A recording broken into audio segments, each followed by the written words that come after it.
un travail assez récent qui date donc de mai 2018. Regardez son intitulé. Alors, c'est un travail qui a été publié sur Nature. Pour ceux qui s'intéressent donc au monde de la publication, c'est l'une des revues les plus cotées au monde. Et regardez son intitulé. Excusez-moi, il n'y a pas le net. On aurait pu faire une projection, mais là, on est en train de voir le net sur ma 3G. Donc, son intitulé montre que par le traitement de métadonnées, on arrive à prévoir maintenant les dates de décès de personnes. C'était une commande qui a été faite donc, par le monde de l'assurance à Google, et Google a développé une plateforme pour pouvoir prédire la mort des gens. Vous savez, c'est quelque chose d'extraordinaire. Alors, si j'ai commencé par ça, c'est pour poser la question à tous les intervenants qui ont intervenu depuis ce matin, mais qu'est-ce qu'a produit l'université algérienne pour le web? Réellement, quelle est l'information? Quels sont les outils qui sont disponibles aux utilisateurs pour pouvoir dire que, j'ai entendu avec beaucoup d'amitié, beaucoup de dire c'est la faute à celui-là, c'est la faute à celui-là, c'est la faute à celui-là, mais réellement, a-t-on quantifié c'est la faute à qui? Essayons de regarder l'évolution de l'Algérie depuis 1962. Beaucoup de gens croient que l'Algérie a commencé seulement en 1962. Vous savez, la métadonnée sur le territoire algérien a commencé à partir de 1833. Juste pour que vous sachiez, l'un des plus grands livres de l'agriculture algérienne, et d'ailleurs qui conditionne l'agriculture d'aujourd'hui, a été écrit en 1852 par Louis Malle. L'un des plus grands livres qui a été écrit seulement sur le cactus, il s'appelle Raquette au Pincière d'Algérie. Et ça a été écrit en 1834. Les Algériens ont oublié complètement cette période de l'histoire, de notre histoire récente, là où le colonisateur d'hier a écrit pas mal d'informations. En tout cas, il a créé de la métadonnée qui n'est pas utilisée au jour d'aujourd'hui. Donc, qu'est-ce qui s'est passé en 1962? Donc, c'est l'indépendance. L'université algérienne n'avait que 400 étudiants, à peu près une quarantaine d'enseignants. En 2018, nous sommes à peu près 1 600 000 étudiants et une cinquantaine de milliers d'enseignants. Alors maintenant, si on regarde ça sur le Gotha mondial, qu'est-ce qu'on pèse? Alors j'ai essayé de vous montrer ça par une petite... juste pour que vous voyez... Alors c'est comme ça. C'est celui-là. Alors j'ai essayé de montrer... Avant celui-là, donc c'est anglais, et je fais le premier. Voilà. Non.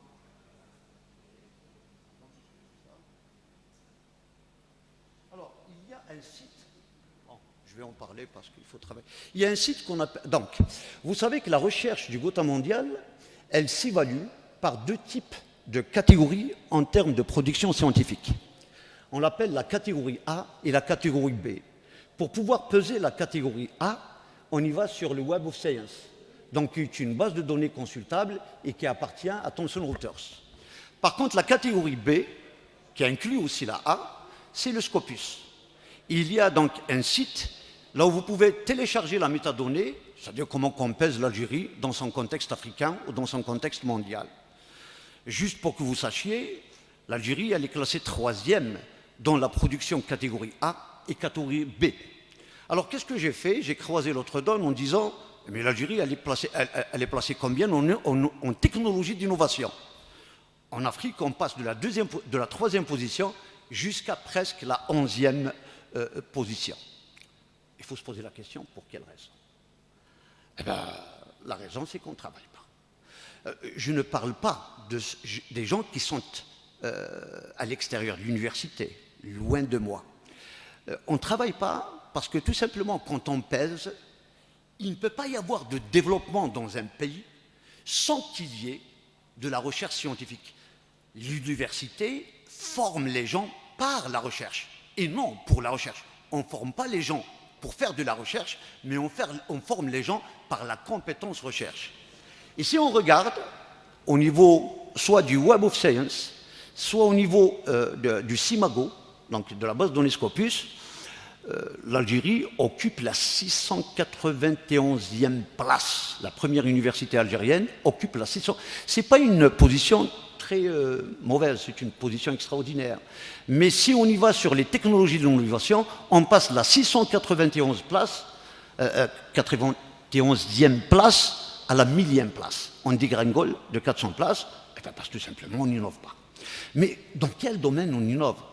Les domaines là où innovent les Algériens, c'est essentiellement le domaine de l'engineering et le domaine des sciences de la matière, c'est-à-dire le domaine dont je suis issu. Pourquoi j'ai essayé de vous faire cette rétrospective? C'est pour vous montrer qu'une expérience personnelle, d'ailleurs j'ai demandé à mon ami Boukilif si c'est possible que je la raconte aujourd'hui. Il y a quelques mois, l'ancien wali de Béjaïa, donc M. Htab, qui est devenu ministre de la Jeunesse et des Sports, il a une idée assez simpliste, si vous vous rappelez les gens de l'université de Béjaïa. Il a réuni les acteurs donc, de Béjaïa, hein, le FCE, le Conseil d'ordre des architectes, les universitaires, et il a créé un conseil d'orientation, un conseil de réflexion et d'orientation stratégique basé sur le SNAT. Alors, qu'est-ce que c'est que ce SNAT? C'est le schéma national d'aménagement du territoire qui a été adopté en 2010, mais bon, il a été projeté entre 2030 et 2050 maintenant. Et il trace tous les investissements futurs du territoire.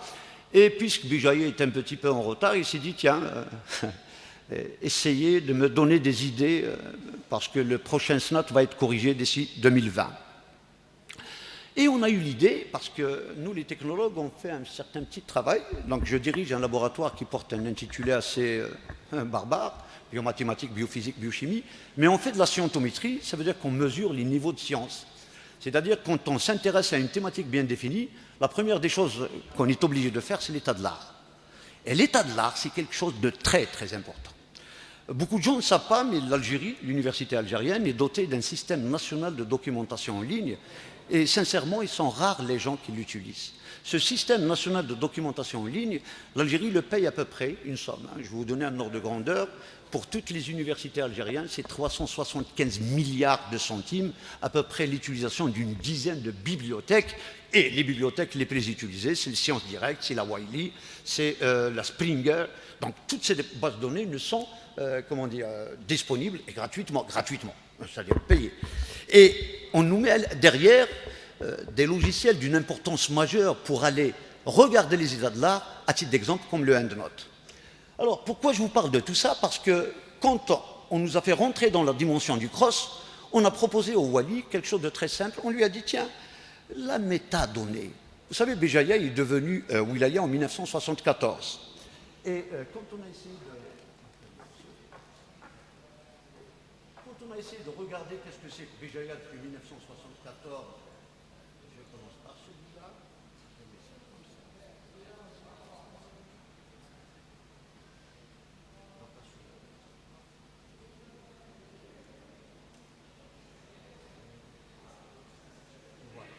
On a essayé de regarder comment est organisé.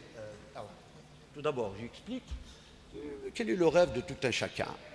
Le rêve de tout un chacun et surtout du décideur, c'est quand il a de la donnée brute, c'est comment la traiter. Et vous savez, dans le traitement, il n'y a pas mille et une manières de traiter la donnée. Vous avez une donnée, c'est-à-dire vous avez un signal que vous recherchez, comment que l'Algérie va se développer. Et si vous posez cette question, ça c'est un signal que vous recherchez. Vous devriez lui donner des paramètres. Et bien les paramètres, qu'est-ce que c'est? Alors, des paramètres économiques, de la finance. Je pourrais mettre la pluvio, je pourrais mettre un paramètre. Évidemment, quand j'ai les n paramètres, je peux tracer toutes ces données-là. J'ai ce qu'on appelle la modélisation brute. C'est brut. Je ne cherche pas à connaître, je cherche seulement à connaître une tendance. Est-ce que tout ce que je suis en train d'observer, c'est de la baisse, c'est de l'augmentation ou c'est de la stagnation? Ça, c'est de la modélisation visuelle.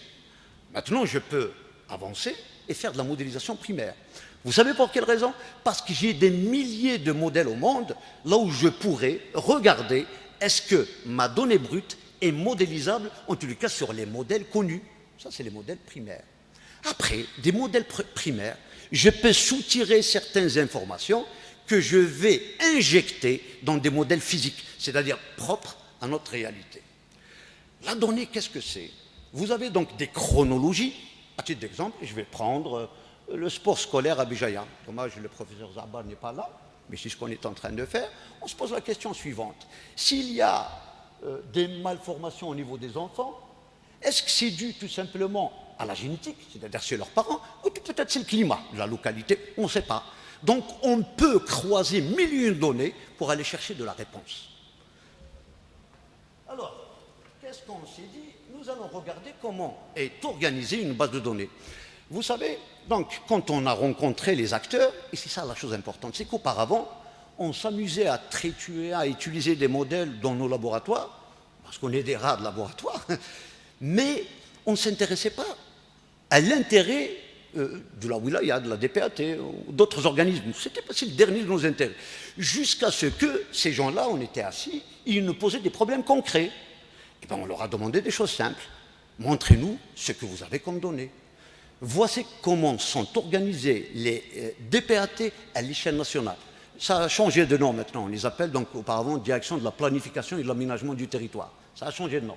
Mais ceci n'empêche pas, voilà comment ils sont organisés. C'est une base de données, regardez, organisation administrative, milieu physique, démographie, économie, urbanisme et aménagement. Ça, c'est l'organisation primaire. Regardez l'organisation secondaire. Eh bien, il y a du détail. Il y a du détail qu'il faut tout simplement travailler. Mais ce détail-là, il est temporel et il est spatial. Il n'y a pas mille et une manières de présenter le détail spatial et temporel qu'en utilisant des systèmes d'information géographique. Alors, je vais passer vite maintenant parce que, honnêtement, vous m'excusez, hein, j'ai l'habitude, moi, quand j'expose, 10 minutes, c'est 10 minutes. Alors, je vais essayer d'être fidèle à ma réputation, 10 minutes, c'est 10 minutes. Aujourd'hui, excusez-moi, M. Boukelif, mais on a gaspillé beaucoup de temps. Voilà. Donc, ça, c'est les données institutionnelles, base de données et sous-base de données. Et après, on a, c'est important, ça, c'est ce que nous avons ramené des institutions, mais ceci n'empêche pas l'Algérie aussi finance beaucoup de projets de recherche. Dans les projets de recherche, il y a des niveaux. Je ne vais pas vous parler des CNIPRU, je ne vais pas vous parler des PNR, mais je vais vous parler des projets de recherche internationaux qui sont financés au niveau européen. Pour quelle raison? Parce que tout simplement, de plus en plus, le monde s'harmonise. Ce sont des procédures harmonisées. À titre d'exemple, si vous voulez connaître ce pays, est-ce qu'il obéit, plutôt est-ce qu'il y va à un stress hydrique, vous êtes obligé de suivre les protocoles du GIEC, le groupement d'experts internationaux du climat. Et donc, dans ce cas-là, il faut avoir la méthodologie que nous avons développée pour connaître évidemment le territoire. On a été sur les données chronologiques, et là, on a eu des choses vraiment bizarroïdes. Vous savez, ce pays, le grand problème, c'est qu'il y a de la donne, mais personne ne vous la donne. Nous avons des tiroirs pleins de donnes. Mais c'est comme si il y a quelque chose. Vous savez, quand j'étais jeune, ma grand-mère me donnait le maqrout qui remet, pour que je le mange. Et ça, c'est un problème. On nous donne la donne, quand c'est trop tard, on n'en a plus besoin.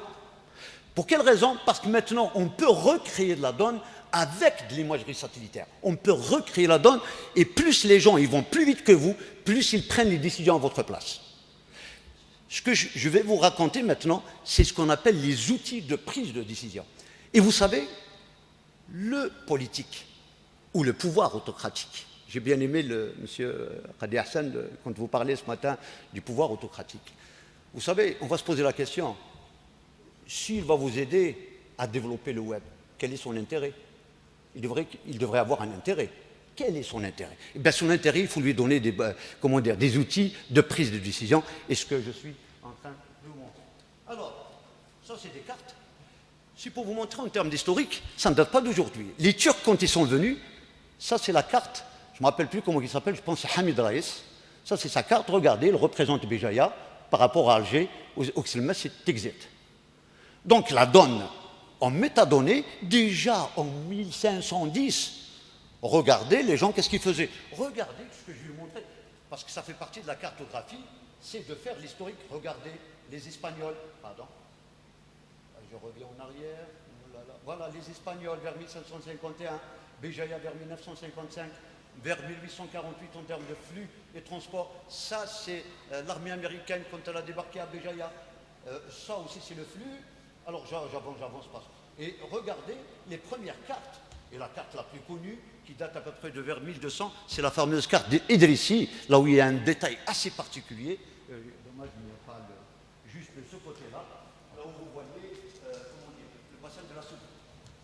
Moi, je vais vous parler du bassin de la Souma. Merci. Alors, c'est juste là, là où il est le bassin de la Souma. Pourquoi je vais vous en parler du bassin de la Souma? Parce que la wilaya de Béjaïa, elle est à l'embouchure du bassin de la Souma. La wilaya de Béjaïa, comment dire, elle est assise, administrativement, elle est bien délimitée, mais géographiquement, c'est autre chose. La wilaya de Béjaïa, elle est entourée donc de Sétif, mais rares les gens savent que Sétif, elle est sur le bassin de la Souma. Une partie de l'Albadj et presque toute la wilaya de Bouira, sans parler de toute la vallée, c'est ça le bassin de la Souma. On a essayé de regarder réellement, juste là à la sortie, qui pollue. Et s'il n'y a pas de station d'épuration derrière, qu'est-ce que ça va être là, juste à l'embouchure, puisqu'il n'y a qu'une seule sortie. Si quelqu'un jette un seau d'eau à Sétif, vous pouvez être sûr que ça va sortir par Béjaïa. La même chose à Bouira. Et depuis, il y a eu beaucoup d'aménagements. Et toutes ces choses-là, il y a tellement de choses qui ont été faites, mais les gens ne le savent pas. Pour quelle raison?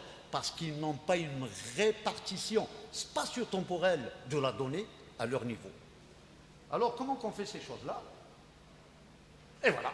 Donc, juste ça, c'est le positionnement pour ceux qui ne connaissent pas.